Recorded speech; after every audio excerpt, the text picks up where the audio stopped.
Good morning, at least from where I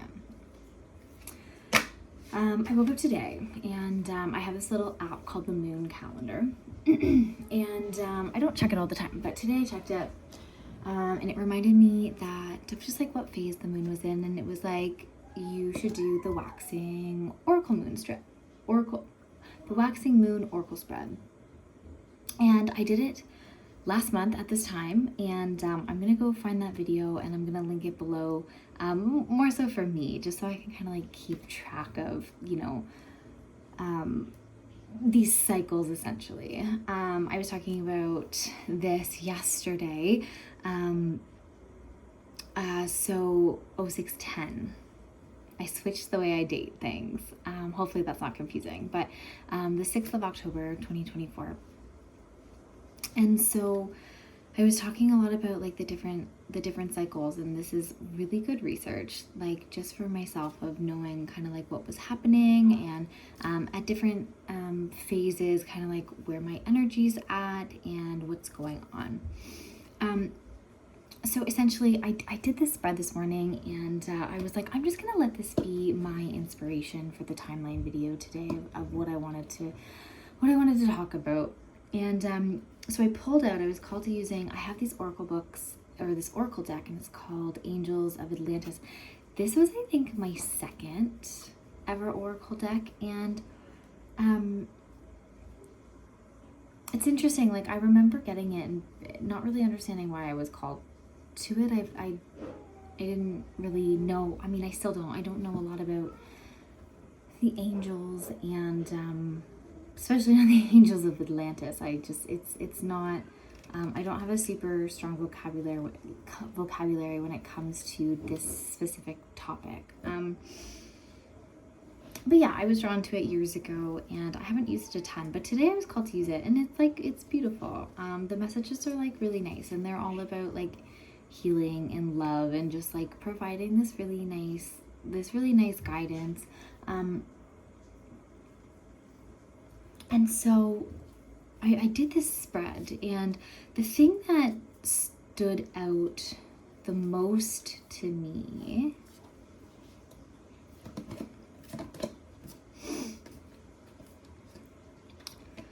so these three, that's what it was.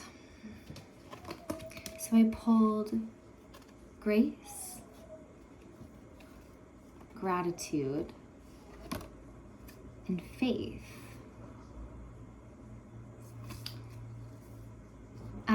Grace was like strengths to focus on. Gratitude was things in my relationship to nurture. And faith was, I can't remember, but faith was basically like skills to develop. That's what it was. And I found it really interesting because yesterday was Sunday, and we were invited to go to church. So my father-in-law and his wife and one of my brother-in-laws, they're Christian. So my husband grew up in a Christian household. I did not grow up with any religious affiliation. My grandma on my dad's side grew up as a Catholic, but they weren't practicing. But she always wore a cross necklace. And so I did not grow up in the church. I've never fully read the Bible. I just know little things here and there, and it's something that I've like kind of tiptoed on when it comes to spirituality, because for me, I don't say, or what I do say is that I don't subscribe to any specific dogma, and essentially it just means that I, number one, don't know enough about any specific one religion to say that that's the one that I follow. But number two, I just believe that there's that sat, there's that universal truth behind all of them. And therefore, I have a hard time for myself, again, trying to do my best speaking from like I statements, I just don't see myself, and I'm going to use this language because I had a conversation with a pastor a few weeks ago, and he used this language, so I'm going to use it. I just don't see myself accepting Jesus Christ as my Lord and Savior. I just don't. And this pastor, he was like, you're missing something. And he's like, it's the Holy Spirit. And I'm like, dude, like, I'm filled with Spirit. Like, I'm not at loss for Spirit. I have so much faith. But the faith is not it's not in that one specific piece, right? So I went to church and it was beautiful. Like, I've been a couple of times. And so we were invited. Oh, and so I was reminded, because this gratitude, it was like, what's happened recently? Like, what's been the, what's happened very recently where you're like, wow, I'm so grateful. And this came out, and then faith came out after, and it was like, oh yeah, like it was beautiful. What I like about the environment and what I like about the energy of it is that you get this group of people that come together week after week. Everyone's so friendly. They're like, here's some coffee. Do you want some pancakes?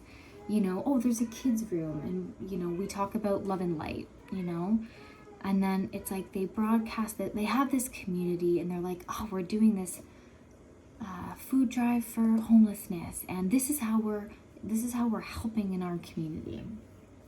And then you go, and there's music, and everyone's singing, and they're just like, their hands are up, and they're dancing, and they're embracing their loved ones, and they're listening to this, these pastors talk.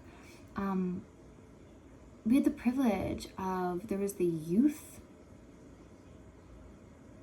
probably it's called pastor, right? It's probably not called minister. I think pastor, yeah, youth pastor. Young dude, beautiful story about like how he found Jesus and what he hopes to do. And his is it called sermon? His sermon was all about God of generations, and talking about how like we were each placed here, and we probably it's like, how are we going to support our young people through the generations, so that spirituality and he was, so that they can find Jesus, so that Jesus can walk with them throughout their life.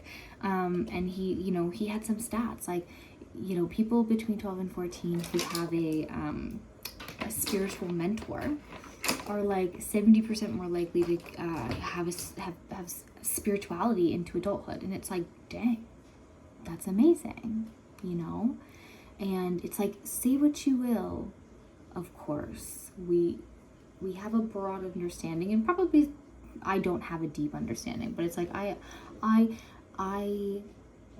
recognize that people have had some really uncomfortable, traumatic, bad, downright awful experiences with the church and its church members, and there's a lot of things to unpack. Fair.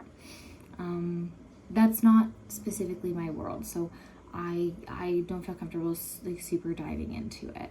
But from my very limited experience, it's like the churches that I've been to, like, they're also just like so nice and welcoming, and music, coffee, generosity, and what I like about it is that it's just people coming together in faith, right? But it got me thinking, because again, where they lose me is that it's 100% about Jesus, and it's like 100% about God. And I've had this conversation with my husband, and he has pointed out to me a handful of times, because I'm like, oh, I think we believe the same thing. He's like, Jess, you guys don't believe the same thing. And I'm like, yeah, but like, there's this like universal love that, and he's like, no, they believe in God. Like God is a being, God is in the sky, God is doing this work in this specific way. And I was like, he's like, no, it's not, it's, you can't work your way around it. You do believe something different than they do. And I've always had trouble talking to Christian people, because I'll be like, I believe in, it's so hard to explain, like I don't have a term for it, right? But I'm like, I believe in the elementals, and I believe that, we're fractals of the same whole, and I'll be like, the God of my understanding. He's like, you can't, he doesn't say you can't use that word, but he's like, when you use the word God, like you're using it kind of incorrectly when you compare to someone of the Christian faith, for example. And so that's like, it's kind of like a hard thing for me to wrap my head around, because I'm like, yeah, but like, don't we believe in all the same essences, like all the same values? And it's like, isn't that what's important? And yes, but there's also the essence of, every time I've had a conversation with somebody who's like Christian or of the church, it's like they're trying to convert me into Christianity. Like they're like, even like his dad, it's like they're inviting, it's like they want us to become Christian. And like at this point, I'm like, I will come, I will be in the energy of the faith and the love and I'll drink the coffee, it's beautiful. I love the music is really nice. Like it's really well written, it's really well performed. Everyone has so much passion. It's beautiful. They put their hands up in prayer. It's like, that's like, it's so beautiful to me. But yeah, it's like I'm struggling with the connection with specifically one God, essentially, like the God, the Judeo-Christian God, being that thing, being what it is.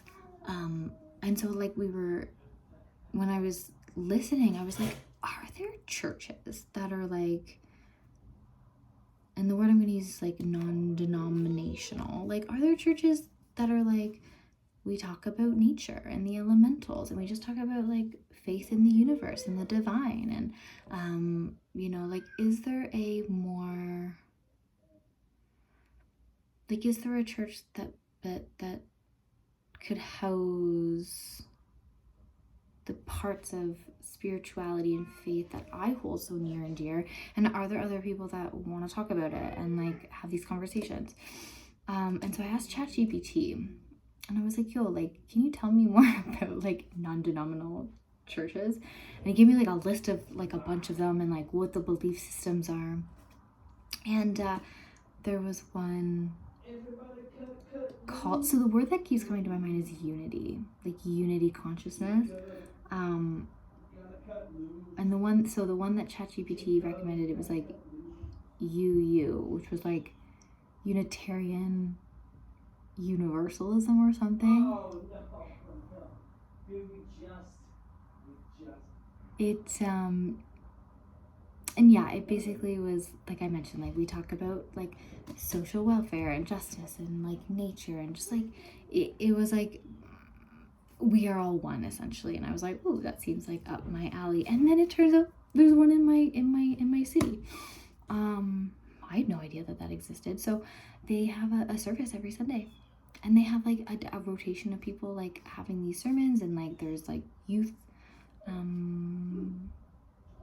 groups, essentially.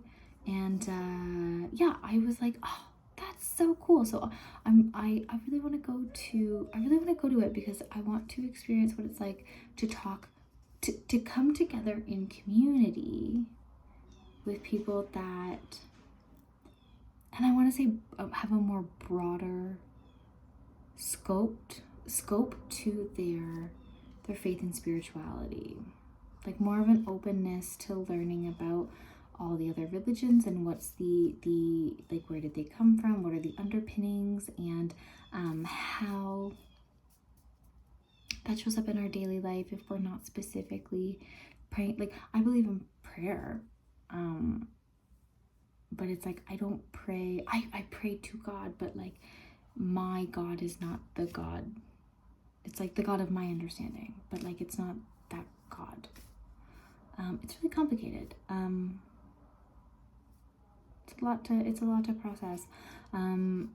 If you're willing to share, like, do you have a story about like your, it's a lot. So like, you don't have to, of course. My email's there. If you want to email me, I would love to hear. If you're willing to share, I would love to hear about your experience. Like, did you grow up in a faith? Did you stay with that faith? Did you find something different? Do you have any do you have any things that you can share with me when it comes to, I don't know, understanding the term God and how to use it properly, and how, like, I don't know, like, I'm just open to learning. So, yeah, I'd love to hear, if you're willing to share. I'm